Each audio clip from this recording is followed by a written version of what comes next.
औज़ुबिल्लाहिमिनश्शैतानिर्रजीम बिस्मिल्लाहिर्रहमानिर्रहीम। अल्लाह जल शानहू के नाम के साथ अल्हम्दुलिल्लाहि रब्बिल आलमीन वल आक़िबतुल मुत्तक़ीन अस्सलातु वस्सलामु अला रसूलिहिल करीम। अस्सलामु अलैकुम दोस्तों, डॉक्टर नसीर कालम CNP ਦੇ ਪਲੇਟਫਾਰਮ ਤੋਂ। ਦੋਸਤੋ, ਗੁਜ਼ਾਰਿਸ਼ ਹੈ ਕਿ ਸਾਡੇ ਇਸ CNP ਨਿਊਜ਼ ਚੈਨਲ ਨੂੰ ਸ਼ੇਅਰ ਵੀ ਕਰੋ, ਇੱਥੇ ਕਮੈਂਟਸ ਵੀ ਅੱਛੇ ਅੰਦਾਜ਼ 'ਚ ਕੀਤਾ ਕਰੋ ਔਰ ਇਹਨੂੰ ਸਬਸਕ੍ਰਾਈਬ ਵੀ ਕਰੋ। ਦੋਸਤੋ, ਕੱਲ੍ਹ ਜਿਹੜਾ ਟਾਪਿਕ ਅਸੀਂ ਡਿਸਕਸ ਕਰ ਰਹੇ ਸਾਂ ਉਹ ਸੀ ਮਨਸ਼ੀਆਤ ਦਾ ਰੁਝਾਨ ਔਰ ਮਨਸ਼ੀਆਤ ਦੇ ਅਸਰਾਤ। ਅੱਜ ਮਨਸ਼ੀਆਤ ਤੋਂ ਤਦਾਰਕ ਕਿਸ ਤਰ੍ਹਾਂ ਕੀਤਾ ਜਾ ਸਕਦਾ, ਇਸ ਮੌਜੂ 'ਤੇ ਗੱਲ ਕਰਨ ਦੀ ਕੋਸ਼ਿਸ਼ ਕਰਾਂਗਾ। ਉਮੀਦ ਹੈ ਇਨਸ਼ਾ ਅੱਲਾਹ ਤਾਲਾ ਕੁਛ ਨਾ ਕੁਛ ਅਸਰ ਹੋਏਗਾ।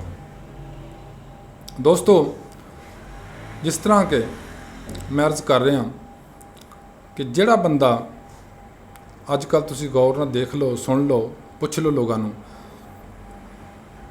ਚਾਹ ਦਾ ਆਦੀ ਆ, ਸਿਗਰਟ ਦਾ ਆਦੀ ਆ, ਉਹ ਨਹੀਂ ਉਹਨੂੰ ਛੱਡਦਾ। ਹਾਲਾਂਕਿ ਮਨਸ਼ੀਆਤ 'ਚ ਨਹੀਂ ਆਉਂਦੇ, ਲੇਕਿਨ ਹੈਬੀਚੁਏਸ਼ਨ ਹੁੰਦੀ ਆ ਉਹਦੇ ਨਾਲ। ਐਡਿਕਸ਼ਨ ਨਹੀਂ ਹੁੰਦੀ, ਹੈਬੀਚੁਏਸ਼ਨ ਹੁੰਦੀ ਆ।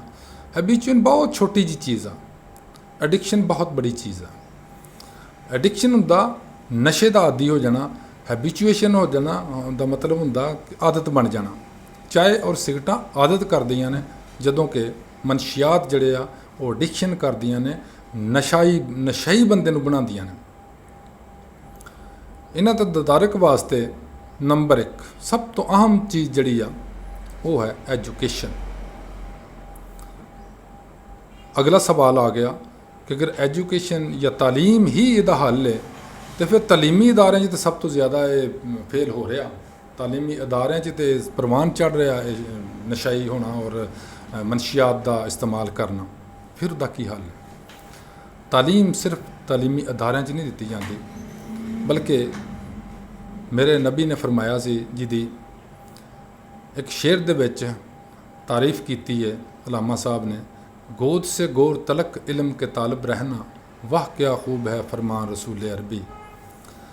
कि माँ की गोद तो ला के बच्चा तरबीयत और तालीम हासिल करना शुरू करता, आहिस्ता आहिस्ता परवान चढ़ता। अगर माँ बाप अच्छे अंदाज बच्चों की तरबीयत करन, उन्होंने बेसिक चीज़ां जिहड़ियां तालीम दियां देन, फिर वो बच्चे इस तालीम दे नाल स्कूल और कॉलेज जान, उत्थे जाके वो दे टीचर जड़े ने वो बड़े अच्छे अंदाज विच तालीम देन बच्चों को। सब तो पहले अखलाकियात की तालीम, फिर दीन की तालीम। दीन की तालीम हर लिहाज ना होनी चाहिए, खाओ स्कूल चा, खाओ घर चा, खाओ किसी महफिल चा, खाओ मस्जिद चा, खाओ दरसगाह चा, या किसी भी जगह पर आ। वह बहुत ज़रूरी है कि तुसी तालीम बच्चों को इस अंदाज दी जाए कि उन्होंने कैरेक्टर डिवेलप किया जाए, उन्होंने किरदार साजी की जाए, उन्होंने जोड़े एथिक्स ने या बेसिक इंसानी जोड़े जिम्मेदारियां ने वो उन्होंने मुतलक उन्होंने दसिया जाए, जो अखलाकियात वो मुतलक तालीम दी जाए। तो बहुत ज़्यादा फर्क ये ही पै जाता बच्चे की तरबीयत, बच्चे के आदात, बच्चे के किरदार, बच्चे के गुफ्तार और बच्चे के कौलो फेल। दूसरे नंबर पर आ गए, दूसरे नंबर पर अगर साढ़े पोलिटिकल फिगर्स या एलीट्स, जिन्होंने असीं कहने सियासतदान या जोड़े चौधरी किस्म के इलाके के बंदे ने, वो अपनी कोशिशां करन ताकि इस बुरे फेल नूं या इस दी इंसदाद किया जाए, ये नशई होना या मनशियात ते लोगों को पाउण वालियां दा मुहासबा किया जाए, उन्होंने खिलाफ एक लॉबी बनाई जाए लोकली जिहड़ी उहदे मुखालफत करन और उन्होंने कानून के शिकंजे च लियाउण।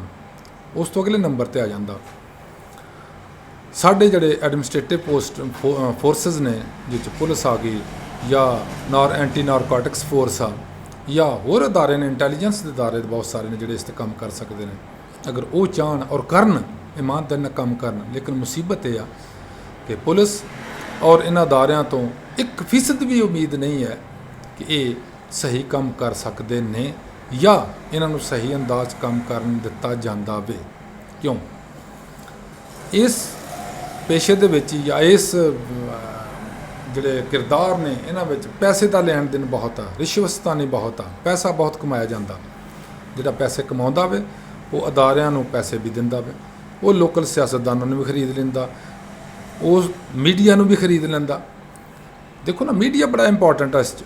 ਮੀਡੀਆ ਦਾ ਕੰਮ ਇਹ ਆ ਇਹੋ ਜਿਹੇ ਬੰਦਿਆਂ ਨੂੰ ਸਾਹਮਣੇ ਲਿਆਉਣਾ, ਉਹਨਾਂ ਦੇ ਕਿਰਦਾਰ ਦੇ ਉੱਤੇ ਰੌਸ਼ਨੀ ਪਾਉਣੀ ਔਰ ਲੋਕਾਂ ਨੂੰ ਦੱਸਣਾ ਹੈ ਕੀ ਕਰ ਰਹੇ ਨੇ, ਕਿਸ ਤਰ੍ਹਾਂ ਕਰ ਰਹੇ ਨੇ, ਤੁਹਾਡਾ ਮੁਸਤਕਬਲ ਔਰ ਤੁਹਾਡੇ ਪਾਕਿਸਤਾਨ ਦਾ ਮੁਸਤਕਬਲ, ਸਾਡੀ ਕੌਮ ਦਾ ਮੁਸਤਕਬਲ ਬਰਬਾਦ ਕਰ ਰਹੇ ਨੇ। ਲੇਕਿਨ ਖਾਮੋਸ਼ ਨੇ। ਇੱਕ ਦੌਰ ਦੇ ਵਿੱਚ ਬੜਾ ਮਾਈਕ ਮੂੰਹ ਦੇ ਵਿੱਚ ਦੇ ਕੇ ਦੱਸੋ ਜੀ ਮਹਿੰਗਾਈ ਕਿੰਨੀ ਹੋ ਗਈ ਹੈ, 12% ਮਹਿੰਗਾਈ, ਤੇ ਮੂੰਹ ਦੇ ਵਿੱਚ ਮਾਈਕ ਦਿੰਦੇ ਸੀ।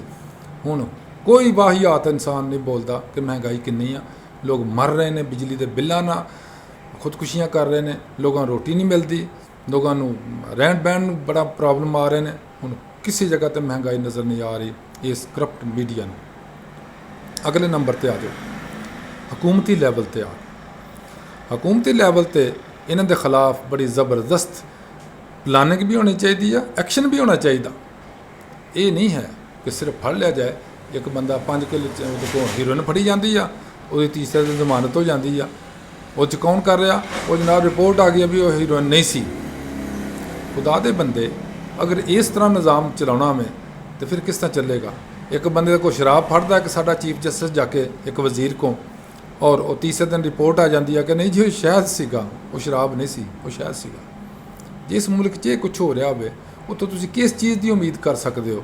ਮੇਰਾ ਪਾਕਿਸਤਾਨ, ਮੇਰਾ ਮੁਲਕ, ਮੇਰਾ ਮਾਦਰੇ ਮਿਲਤ ਬਦਨਾਮ ਵੀ ਹੋ ਰਿਹਾ, ਖਰਾਬ ਵੀ ਹੋ ਰਿਹਾ, ਔਰ ਸਾਡੇ ਵਾਸਤੇ ਇੱਕ ਪਾਕਿਸਤਾਨੀ ਕੌਮ ਵਾਸਤੇ ਇੱਕ ਸਟਿਗਮਾ ਬਣਦਾ ਜਾ ਰਿਹਾ ਕਿ ਇਹ ਸਭ ਕਰਪਟ ਵੀ ਨੇ, ਇਹ ਸਭ ਨਸ਼ਈ ਵੀ ਨੇ, ਇਹ ਸਭ ਰਾਸ਼ੀ ਵੀ ਨੇ, ਇਹ ਸਭ ਡਾਕੂ ਵੀ ਨੇ, ਚੋਰ ਵੀ ਨੇ। ਲੇਕਿਨ ਹਕੀਕਤ ਇਹ ਆ ਕਿ ਇਹ ਸਭ ਕੁਝ ਸਾਰੇ ਨਾਮੀ ਗ੍ਰਾਮੀ ਜਿਨ੍ਹਾਂ ਨੇ ਅਸ਼ਰਾਫੀਆ ਸਾਡੀ ਆ, ਅਸ਼ਰਾਫੀਆ ਅਗਰ ਠੀਕ ਹੋ ਜਾਏ ਤਾਂ ਸਭ ਕੁਝ ਠੀਕ ਹੋ ਸਕਦਾ। ਆਖਰੀ ਨੰਬਰ ਤੇ ਆ ਜਾਂਦੀ ਆ ਅਦਾਲਤਾਂ ਸਾਡੀਆਂ। ਅਗਰ ਸਾਡੀਆਂ ਅਦਾਲਤਾਂ ਇਮਾਨਦਾਰੀ ਨਾਲ ਕੰਮ ਕਰਨ ਤਾਂ ਇਨਸ਼ਾਅੱਲਾ ਮੇਰਾ ਈਮਾਨ ਹੈ ਕਿ ਬਹੁਤ ਹੱਦ ਤੱਕ ਇਹਦੇ 'ਤੇ ਕਾਬੂ ਪਾਇਆ ਜਾ ਸਕਦਾ, ਬਹੁਤ ਹੱਦ ਤੱਕ ਇਹਨੂੰ ਠੀਕ ਕੀਤਾ ਜਾ ਸਕਦਾ। ਲੇਕਿਨ ਕੱਲ੍ਹ ਇੱਕ ਆ ਕੇ ਮੁੱਕਦੀ ਆ। ਮੇਰੇ ਨਬੀ ਨੇ ਫਰਮਾਇਆ ਸੀ ਕਿ ਇੰਨਮਲ ਅਮਾਲ ਬਿੰਨੀਆਤ, ਗੱਲ ਤਾਂ ਨੀਅਤਾਂ 'ਤੇ ਆ ਕੇ ਮੁੱਕਦੀ ਆ ਕਿ ਤੁਹਾਡੀ ਨੀਅਤ ਕੀ ਆ। ਇੱਥੇ ਨਾ ਕੋਈ ਨੀਅਤ ਰੱਖਦਾ ਵਾ ਕਿ ਇਹਨਾਂ ਚੀਜ਼ਾਂ ਦਾ ਤਦਾਰਕ ਕੀਤਾ ਜਾਏ, ਨਾ ਉਹਦੇ ਵਾਸਤੇ ਕੋਸ਼ਿਸ਼ ਕਰਦਾ ਕਿ ਤਦਾਰਕ ਹੋਵੇ। ਕਿਉਂ? ਇਹਨਾਂ ਦੇ ਜ਼ਾਤੀ ਮਫਾਦਾਤ ਵਬਸਤਾ ਨੇ। ਲਿਹਾਜ਼ਾ ਪਰਸਨਲੀ ਜ਼ਾਤੀ ਤੌਰ 'ਤੇ ਹਰ ਬੰਦੇ ਦੀ ਕੋਸ਼ਿਸ਼ ਹੋਣੀ ਚਾਹੀਦੀ ਆ ਕਮ ਸੇ ਕਮ ਅਸੀਂ ਇਹ ਜਿਹੜਾ ਮੀਡੀਆ ਹੈ, ਸੋਸ਼ਲ ਮੀਡੀਆ ਨੂੰ, ਇਹਨੂੰ ਤਾਂ ਇਸਤੇਮਾਲ ਕਰ ਸਕਨੇ, ਇਹਦੇ 'ਤੇ ਕਮ ਸੇ ਕਮ ਥੋੜ੍ਹਾ ਬਹੁਤਾ ਬੋਲ ਕੇ ਲੋਕਾਂ ਨੂੰ ਸਮਝਾਇਆ ਜਾਏ ਤਾਂ ਕਿ ਇਸ ਤੋਂ ਬਚਿਆ ਜਾ ਸਕੇ। Thank you very much. ਅੱਲਾਹ ਹਾਫਿਜ਼। ਅਸਲਾਮ ਵਾਲੇਕੁਮ।